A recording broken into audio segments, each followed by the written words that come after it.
매년 똑같이 다가오는 새해지만은 아마 이 새해를 맞이할 때마다 이 사람들의 마음은 아마 달라지게 되지 않나 생각을 합니다. 매년 오는 것이지만 그때마다 우리가 이 마음가짐은 항상 달라진다라고 얘기를 할 수가 있습니다. 아마 그 이유는 두 가지 이유가 있기 때문이 아닐까 생각을 합니다. 하나는 지나온 이 한 해에 대한 아쉬움이 아니겠는가.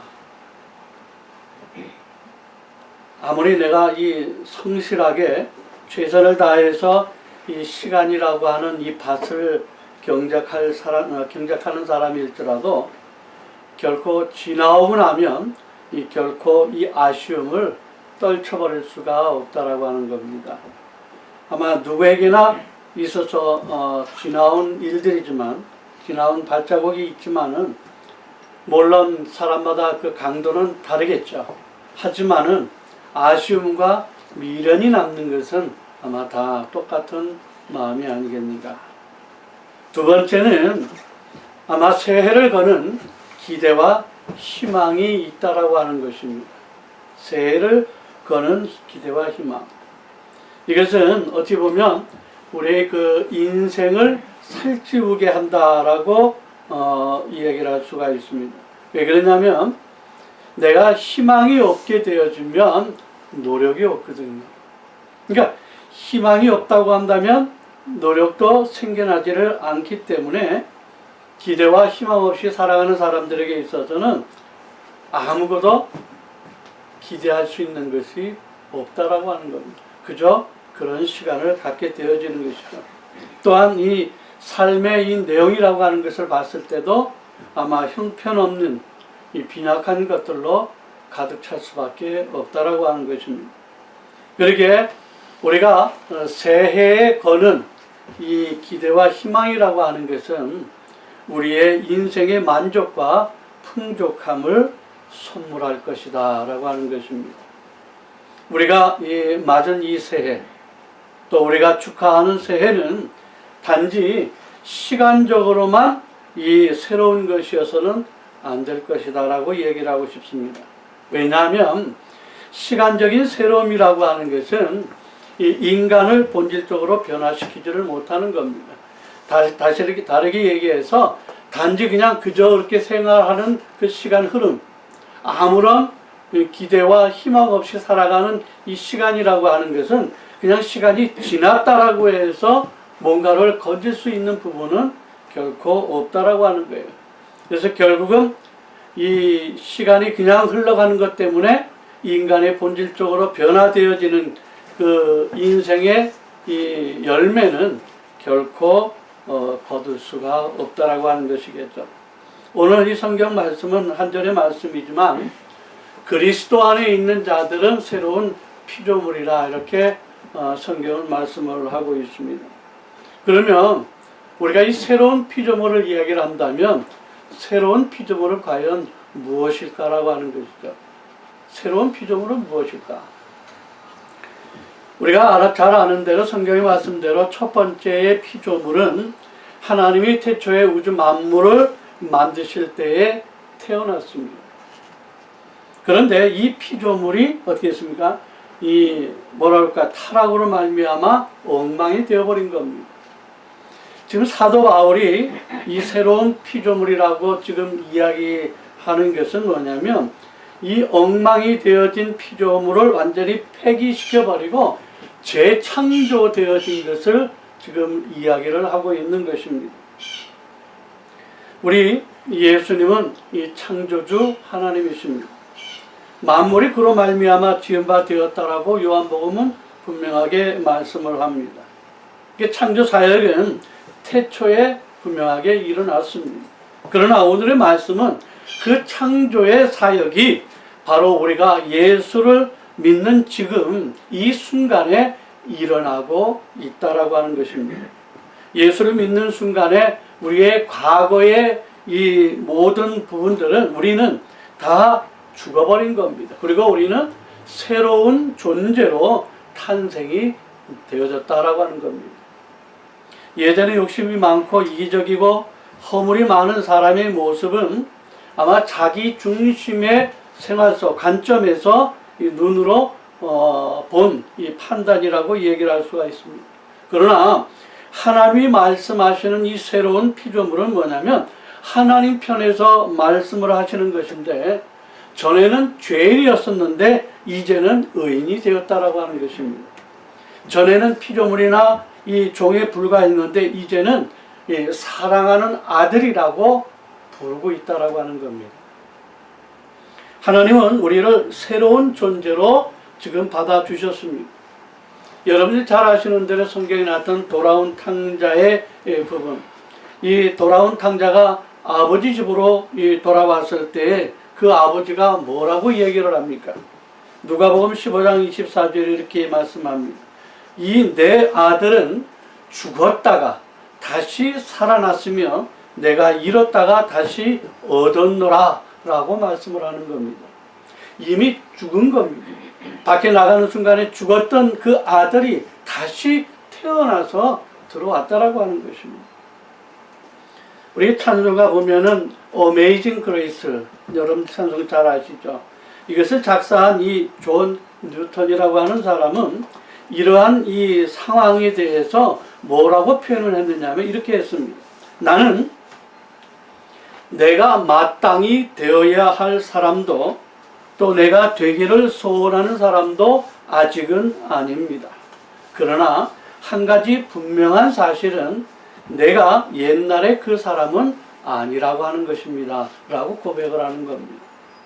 분명 하나님께서 당신의 아들로 삼으시고 원하는 바에 큰 기대치가 있겠죠. 거기에는 내가 아직은 미치지는 못하지만은 내가 예전에 죄인 되었던 나의 모습은, 나의 삶은 아니다라고 하는 겁니다. 다시 말해서 내가 주님을 향해서 주님이 원하시는 그러한 삶으로 천천히 지금 걸어가고 있는 성화의 과정이라고 하는 겁니다. 하나님 편에서는 단번에 이 새로운 피조물이 분명히 되었습니다. 하지만 우리 안에서는 새로운 피조물이 되어짐이 서서히 진행되어지고 있다라고 하는 것입니다. 그래서 하나님은 우리를 새로운 피조물로 만드셔서 우리에게 원하시는 새 일이 있다라고 하는 겁니다. 그것은 이사야 43장 18절과 19절을 통해서 이렇게 말씀합니다. 너희는 이전 일을 기억하지 말며 옛날 일을 생각하지 말라. 보라, 내가 새 일을 행하리니 이제 나타낼 것이라. 너희가 그것을 알지 못하겠느냐? 반드시 내가 광야의 길을 사막의 강을 내리니. 이렇게 말씀을 하고 있습니다. 물질적인 어려움과 인간관계의 어려움과 모든 것이 막힌 것 같은 것들은 옛일이 되게 하시고 올해 안에 하나님께서 우리를 통하여서 놀라운 새로운 일들을 이루시기를 우리는 기대를 해야 한다라고 하는 것입니다.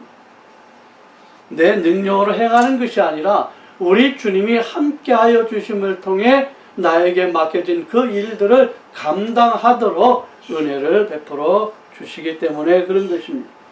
올해는 그래서 섬김과 이 나눔을 통하여서 이 사랑의 빛을 갚는 그런 해가 되었으면 좋겠다라고 정했습니다.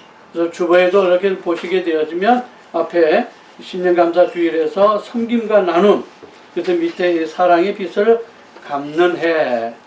그래서 우리가 하나님의 자녀로서 받은 은혜에 대해서 오히려 더 받기를 기대하는 것보다는 내가 그 받은 은혜에 대하여 내 이웃을 통해서 그것을 갚는, 그것을 나타낼 수 있는 그러한 삶을 살았으면 좋겠다라고 하는 것입니다. 그러게 우리에게는 더욱더 이 기본적인 이 마음의 변화, 이 영적인 변화가 요구되고 있는 것입니다.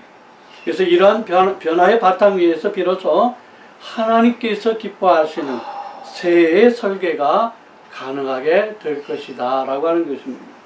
그래서 올 한 해를 정말로 알차게 경작하기 위해서는 적어도 우리가 몇 가지를 생각할 필요가 있습니다. 그래서 첫 번째로 새로운 해를 위한 결심과 다짐이 요구된다라고 하는 것입니다. 여호수아 3장 1절의 말씀을 보면 또 여호수아가 아침에 일찍 일어나서 그와 모든 이스라엘 자손들과 더불어 시딤에서 떠나 요단에 이르러 건너가기 전에 거기서 유숙하니라 라고 말씀을 합니다. 이 말씀은 사실상 그 다음에 이제 계속해서 나타난 말씀을 보게 되어지면 이들이 이제 요단강을 건너가서 이 가나안에 들어가기 이전에 이제 여호수아가 이제 그들에게 지시하는 내용이는 겁니다. 그래서 선결해야 되어지는 정말로 가나안 땅에 들어가는 자로서의 준비하는 그러한 삶을 요구하는 말씀이 되어진다라고 하는 겁니다. 그래서 우리가 항상 새 일을 이루기 위하여서는 우리에게 있어서의 결심과 다짐이 요구되어진다라고 하는 것입니다. 여러분, 어찌 보면 뭐 1년에 이제 12개월, 주로 얘기하면 52주, 날로 이야기하면 365일이 되겠죠. 이것이 결국 긴 것 같지만은 결코 긴 세월은 아닙니다. 어찌 보면 한순간에 지나가는 수밖에 없는 짧은 기간이라 이렇게 이야기할 수가 있습니다. 그래서 우리는 이 기간을 정말로 잘 효과적으로 잘 활용하기 위하여서 점검해야 할 사항들이 적지 않으며 특별히 목표를 향한 굳은 의지와 결심에 절대적으로 요청이 된다라고 할 수가 있습니다. 쉬운 일이라고 하는 것은 어찌 보면 결코 없습니다. 특히 하나님의 자녀에게 있어서는 쉬운 일이라고 하는 것은 별로 없는 것 같아요. 더욱이 우리가 인생의 행로, 신앙의 행로에는 정말로 많은 장애물이 가려놓여 있습니다. 그렇기 때문에 우리는 철저한 이 대비책을 세워두지 아니하면 어떤 일을 만날 때 중도에 머뭇거리거나 거기서 좌절하거나 하고 만다라고 하는 것입니다. 여러분, 시간이라고 하는 것은 결코 기다려 주지를 않습니다. 그냥 지나가는 겁니다. 그래서 우리의 삶에 있어서 시간은 나에게 기다려 주지 않기 때문에 그 시간을 최대한으로 잘 활용하는 이것이 필요하다라고 하는 것입니다. 그래서 전심전력해야만 도착할 그러한 이 한 해의 목표, 이 한 해의 분량은 내 삶에 있어서 허비되는 시간이 많으면 많을수록 그만큼 우리의 삶은 미완성으로 남을 수밖에 없다라고 얘기를 할 수가 있습니다. 그러기에 먼저 우리는 내 자신이 세운 올해의 이 목표를 먼저 확인을 해야 합니다. 그 다음에 그 목표를 도달하고자 하는 내 의지와 신념을 고양하도록 노력을 해야 한다라고 하는 것입니다. 하나님께서 우리 각 개인에게는 물론 교회에 요구하시는 목표가 있습니다. 그러므로 우리는 이를 잘 파악하고 이 목표를 향해서 나아갈 수 있는 우리의 마음가짐이 되어야 한다라고 하는 것입니다. 두 번째로서는 생각해야 될 것은 새해를 주신 하나님의 은혜에 감사하는 마음이 요구되어진다라고 하는 겁니다. 실상 보면 내 삶의 현 시점에 왔다라고 하는 내 삶은 정말로 하나님의 은혜가 아니면 올 수 없는 길이라고 하는 겁니다. 그렇기 때문에 내가 현재 이 시간은 새해를 맞이했다라고 하는 이 자체에 하나님 앞에 감사하는 마음이 먼저 있어야 한다라고 하는 것입니다. 데살로니가전서 5장 18절에 보면 이렇게 말씀합니다. 범사에 감사하라. 이것이 그리스도 안에서 너희를 향하신 하나님의 뜻이니라. 현재의 나 있음을 하나님 앞에 감사하는 것, 이것이 하나님의 뜻이라고 하는 겁니다. 많은 사람은 눈으로 볼 수 있는 특별한 이 은사라든지 부귀와 영화 같은 것만 하나님이 주신 축복으로 여기는 사람들이 많이 있습니다. 당장 내 눈에 보이는 것, 그래서 나에게 많은 것을 채워주는 것, 이것이 하나님의 은혜다. 보이지 않는 것은 생각하지를 않습니다. 그런데 정말로 우리는 이 인생의 재료인 이 시간이야말로 하나님께서 주신 축복이요 선물이라고 하는 것을 우리는 명심해야 한다라고 하는 겁니다. 현재 나의 이 시간을 주신 하나님께 감사하는 마음, 그래서 어떻게 보면 우리의 생활 속에서 정말로 필요한 물건들은 스스로 우리가 만들어 쓸 수도 있잖아요. 돈만 있으면 백화점이나 상점에 가서 사는 것이 얼마든지 가능하다라고 하는 겁니다. 그러나 이 시간이라고 하는 것은 이 세계에 무엇을 주고도 내가 가질 수가 없는 겁니다. 우리 주님께서는 누가복음 12장에 이 한 부자에 관한 비유를 우리에게 말씀해 주셨습니다. 부자는 충분히 많은 소출을 거둬들였습니다. 그래서 그것을 거둬들이는 것을 보면서 이제는 내가 평안히 쉬고 먹고 마시고 즐거워하자라고 하는 미래의 설계를 가지고 있었습니다. 그러나 그날 밤 그 부자는 죽었음으로 인해서 그 모든 그 계획된 수고가 다 수포가 되고 말았다라고 하는 것입니다. 주님은 계획을 구체화했고 목표를 달성할 수 있을 때에 우리에게는 우리의 최선을 다하기를 원하신다라고 하는 것입니다. 따라서 우리는 새해를 주신 하나님께 감사를 드리고 시간을 소중히 잘 사용할 수 있고 힘써야 하겠다라고 하는 것입니다. 세 번째는 우리가 생각해야 될 것은 그리스도와 함께 출발하는 한 해가 되도록 애써야 한다라고 하는 겁니다. 그리스도와 함께. 모세는 어찌 보면 충분한 이 많은 기사와 능력을 경험한 사람이었습니다. 그럼에도 불구하고 그는 하나님께서 함께 해 주실 것을 늘 기도했던 사람이었습니다. 하나님과 함께 출발하는 한 가지 방법만을 고집을 했던 사람이었다라고 하는 거예요. 어떻게 해요? 출애굽기 33장 12절로 이렇게 말씀합니다. 모세가 여호와께 이르되 보시옵소서 주께서 내게 이 백성을 인도하여 올라가라 하시면서 나와 함께 보낼 자를 내게 지시하지 아니하시나이다. 주께서 전에 말씀하시기를 나는 이름으로도 너를 알고 너도 내 앞에 은총을 입었다 하셨사온적이라고 말씀을 하고 있습니다. 하나님께서 나에게 맡겨주신 그 일들을 나만 맡겨주지 마시고 나와 함께 하는 자들로 할 수 있도록 늘 얘기를 하셨다라고 하는 거예요. 그래서 이 순간에도 내가 주의 일을 감당하기에 나와 함께 하여 주시기를 원하는 그 모세의 마음을 볼 수가 있는 것입니다. 새해의 출발선에 선 우리들에게 있어서도 사실 이와 같은 고집이 필요하다라고 하는 겁니다. 그리스도와 함께 출발하고 그리스도와 함께 동업을 하고 있는 한 궁극적으로 실패할 수가 없기 때문에 그렇다라고 하는 겁니다. 그리스도는 우리의 능력의 원천이시며 그리스도의 부활은 성공과 승리의 유일하고도 확실한 보증이 되어진다라고 하는 것입니다. 이제 우리에게는 새로운 해를 맞이했습니다. 우리는 이 새해를 맞이하는 이 성도로서의 갖는 이 자세가 굉장히 중요합니다. 여러분, 이 달리기 경주의 출발선에 선 이 선수들은요, 이 출발의 이 스타트를 굉장히 중요시 여깁니다. 그래서 여기를 좀 떠나기 전에 거기에 내가 빨리 떠날 수 있도록 굉장히 준비를 철저히 하거든요. 이 준비를 덜 하게 되어지면 남보다 뒤처지게 되어 있다라고 하는 거예요. 그렇기 때문에 이 경주의 출발선에 선 선수들은 올바른 자세를 갖추어야 한다라고 하는 것입니다. 그래서 히브리서 12장 2절에 이런 말씀을 합니다. 믿음의 주여 또 온전하게 하시는 이 예수를 바라보자. 그는 그 앞에 있는 기쁨을 위하여 십자가를 참으사 부끄러움을 개의치 아니하시더니 하나님 보좌 우편에 앉으셨느니라 라고 말씀을 하고 있습니다.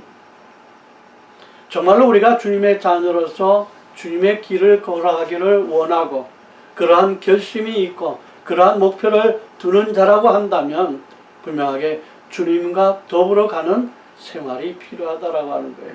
나 혼자 가서는 주님이 원하시는 그 목표를 이룰 수도 없을 뿐만 아니라 도달할 수도 없는 그런 비참한 삶이 되고 만다라고 하는 것입니다. 그래서 우리가 늘 주님을 향한 뜨거운 이 마음을 품어야 합니다. 그래서 주님을 향한 새 마음을 품는 것이 중요하다라고 하는 것입니다. 하나님께서 우리에게 시간이라고 하는 자원을 주신 목적이 무엇인지 아는 사람은 이 달란트 비유에서 나오는 신실한 종들처럼 새 마음을 품고 달란트를 잘 감당하게 되어진다라고 하는 것입니다. 그래서 정말로 새 마음 품을 그 마음과 더불어 항상 전진한 믿음을 가져야 되는 겁니다. 어찌 보면 우리의 삶에 있어서 내가 왜 교회에 나오는가? 내가 왜 말씀을 들어야 되는가? 내가 교회에서 왜 올바른 행동을 하기 주의 일을 해야 되는가라고 하는 궁극적인 이 목표가 무엇인지를 모르고 있는 사람들이 참 많아요. 그것은 바로 하나님이 나를 향하신 내 신앙을 바라보는 것이거든요. 나의 신앙을 위해서 내가 교회를 나오고 내가 주의 일을 감당하고 내 생활을 하는 것이거든요. 이 내 모든 삶의 이 궁극적인 내 신앙이라고 하는 부분이 빠져버리게 된다고 한다면 하나님과는 아무런 관계가 없다라고 하는 겁니다. 그러게 우리는 항상 전진하는 믿음, 오늘보다 내일 더욱더 주님 앞에 가까이 가는, 주님을 더욱더 하신하며 주님의 주신 사랑으로 살아가는 그 믿음에 대한 이 강도가 더 강해져야 한다라고 하는 것입니다. 모세가 이스라엘 자손들을 이끌고 나아가 바닷가에 앞에서 장막을 쳤듯이 성도들은 장애물이 두려워 말고 전진하는 그 믿음을 가져야 한다라고 하는 것입니다. 왜냐하면 앞으로 나아가는 자만이 목표에 도달할 수 있기 때문에 그렇다라고 하는 것입니다. 그러게 우리에게 세워진 성도로서의 목표를 잃지 말아야 되는 것입니다. 경주를 하는 사람들이 출발을 잘했다 해도 결승점을 잃어버린다고 한다면 승리자가 될 수가 없는 겁니다. 신앙의 경주도 이와 같으므로 내가 부단히 목표를 확인하는 것이 필요하다라고 하는 겁니다. 결승점에 도달해야 할 승자가 됨을 명심해야 한다라고 하는 것입니다. 사랑하는 성도 여러분, 우리가 맞는 이 새해, 우리가 축하하는 이 새해를 기대나 희망이 없는 옛사람의 모습 그대로 간직한 채 맞는다고 한다면 아무런 의미나 가치가 없을 것이라 생각을 합니다. 우리는 이전과는 새로운 모습으로 새해를 맞이해야 하는 것입니다. 그래서 여러분들의 이 올해 한 해는 정말로 이 아름다운 목표를 둔 그 목표를 달성할 수 있는 승리하는 한 해가 되었으면 합니다. 과연 내 삶에 이 풍족함이 있는 한 해, 그래서 내 신앙이 한층 이 성숙해지는 한 해, 열매 맺는 이 한 해를 통해 주님 앞에 영광을 돌릴 수 있다고 한다면 우리의 삶에 우리에게 주어진 이 시간들이 얼마나 기쁘며 행복한 시간이 되지 않을까. 그래서 분명 주님을 향한 목표를 세우시고 그 목표에 향한 여러분들의 신앙을 참으로 주님이 기뻐하시는 그 열매를 맺는 그러한 목표로 달성을 하시면서 참으로 올해는 여러분들을 통한 주님의 귀한 일들이 많이 감당되어지고 영광을 돌릴 수 있는 복되고 아름다운 삶이 되어지는 귀한 한 해의 여러분들의 삶이 되어지시기를 주 예수 그리스도 이름으로 간절히 축원을 드립니다. 아멘. 기도하겠습니다.